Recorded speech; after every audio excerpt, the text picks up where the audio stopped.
కేంద్ర బడ్జెట్లో కీలక ఘట్టమైన హల్వా వేడుక ముగిసింది. దీంతో కేంద్ర బడ్జెట్ రూపకల్పనలో పాలు పంచుకుంటున్న కీలక అధికారులందరూ లాకిన్ పీరియడ్లోకి వెళ్తారు. అంటే ఫిబ్రవరి 1వ తేదీన పార్లమెంట్లో కేంద్ర బడ్జెట్ ప్రవేశపెట్టే వరకు ఈ అధికారులెవరికీ బయటి ప్రపంచంతో ఎలాంటి సంబంధాలు ఉండవు. బడ్జెట్కు సంబంధించిన అత్యంత కీలకమైన రహస్య సమాచారం బయటకు వెళ్లకుండా ఈ లాకిన్ నిబంధన ఏర్పాటు చేస్తారు.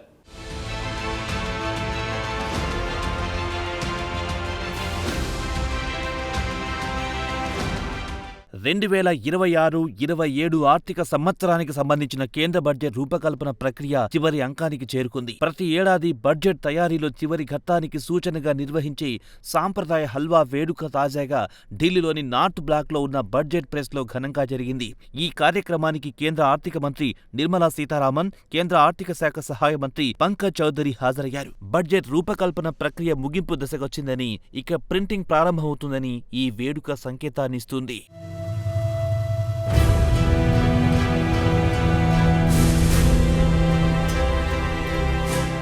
ఇదిలా ఉంటే హల్వా వేడుకకు ఒక నేపథ్యం ఉంది. భారతదేశంలో ఏదైనా శుభకార్యం మొదలు పెట్టే ముందు నోరు తీపి చేసుకోవడం ఒక ఆచారం. మరి దేశ ఆర్థిక గమనాన్ని నిర్దేశించే కేంద్ర బడ్జెట్ లాంటి కీలక ప్రక్రియ ముగింపు దశకు చేరుకున్నప్పుడు తీపి ఉండాల్సిందే కదా. అందుకే ప్రతి ఏటా ఆర్థిక శాఖ బడ్జెట్ ముందు హల్వా వేడుక నిర్వహిస్తుంది. ఇదొక సాంప్రదాయం. కేంద్ర బడ్జెట్ తయారీ ప్రక్రియ చివరి దశకు చేరుకుందని చెప్పడానికి ఈ హల్వా వేడుక ఒక సంకేతం. నార్త్ బ్లాక్ లోని ఆర్థిక శాఖ కార్యాలయంలో ఒక పెద్ద కడాయిలో హల్వా వండుతారు. ఆర్థిక మంత్రి స్వయంగా గరిటెతో హల్వాను కలిపి అక్కడున్న సిబ్బందికి పంచుతారు. బడ్జెట్ రూపకల్పనలో రెయిన్బౌళ్లు శ్రమించిన అధికారుల కష్టానికి గుర్తింపుగా ఒక తీపి కృతజ్ఞతగా దీన్ని భావిస్తారు.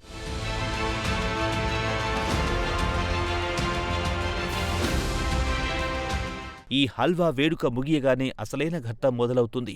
బడ్జెట్ తయారీలో నేరుగా పాల్గొనే దాదాపు 60 నుండి 70 మంది అధికారులు ఒక రకమైన గృహ నిర్బంధంలోకి వెళ్తారు. దీనిని లాకిన్ పీరియడ్ అంటారు. ఈ అధికారులు కనీసం తమ కుటుంబ సభ్యులతో కూడా మాట్లాడడానికి వీలుండదు. ఫోన్లు, ఇంటర్నెట్ ఏవి అందుబాటులో ఉండవు. పూర్తిగా నార్త్ బ్లాక్లోనే నివాసముంటారు. బడ్జెట్ ప్రసంగం పార్లమెంట్లో ముగిసే వరకు వీరంతా నార్త్ బ్లాక్లోని భూగర్భ ప్రెస్ ప్రాంతంలోనే ఉండాలి. అంతేకాదు, వీరికి కట్టుదిట్టమైన భద్రత కూడా ఏర్పాటు చేశారు.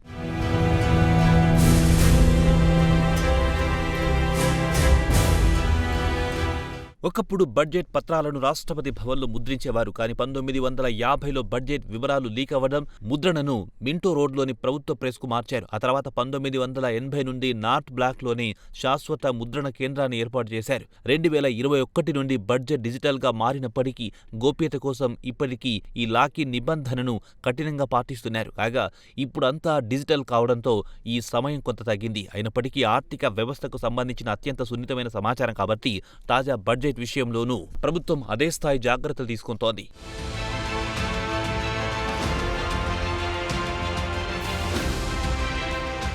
ఇదిలా ఉంటే హల్వా వేడుక తర్వాత కేంద్ర మంత్రి నిర్మలా సీతారామన్ బడ్జెట్ ప్రెస్ ను సందర్శించారు. అక్కడ బడ్జెట్ పత్రాల ముద్రణకు సంబంధించి తుది ఏర్పాట్లను ఆమె సమీక్షించారు. బడ్జెట్ రూపకల్పన, ముద్రణ పనుల్లో నిమగ్నమైన సిబ్బందికి, అధికారుల బృందానికి ఆమె ప్రత్యేక శుభాకాంక్షలు తెలియజేశారు. ఈ కార్యక్రమంలో ఆర్థిక మంత్రిత్వ శాఖ పరిధిలోని వివిధ విభాగాల కార్యదర్శులు, బడ్జెట్ తయారీ ప్రక్రియలతో సంబంధం ఉన్న ఇతర సీనియర్ అధికారులు పాల్గొన్నారు. కాగా ఈసారి కూడా బడ్జెట్ పత్రాలన్నీ ప్రజలకు సులభంగా అందుబాటులో ఉండేందుకు డిజిటల్ రూపంలో విడుదల చేయనున్నట్లు ఆర్థిక మంత్రిత్వ శాఖ ఒక ప్రకటనలో తెలిపింది. గత కొన్ని సంవత్సరాలుగా ఈ విధానాన్ని కేంద్ర ప్రభుత్వం అనుసరిస్తున్న సంగతి తెలిసిందే. కాగా వార్షిక ఆర్థిక నివేదిక, పద్దుల కేటాయింపులు, ఆర్థిక బిల్లు వంటి కీలక పత్రాలన్నీ యూనియన్ బడ్జెట్ మొబైల్ యాప్ ద్వారా లభిస్తాయి.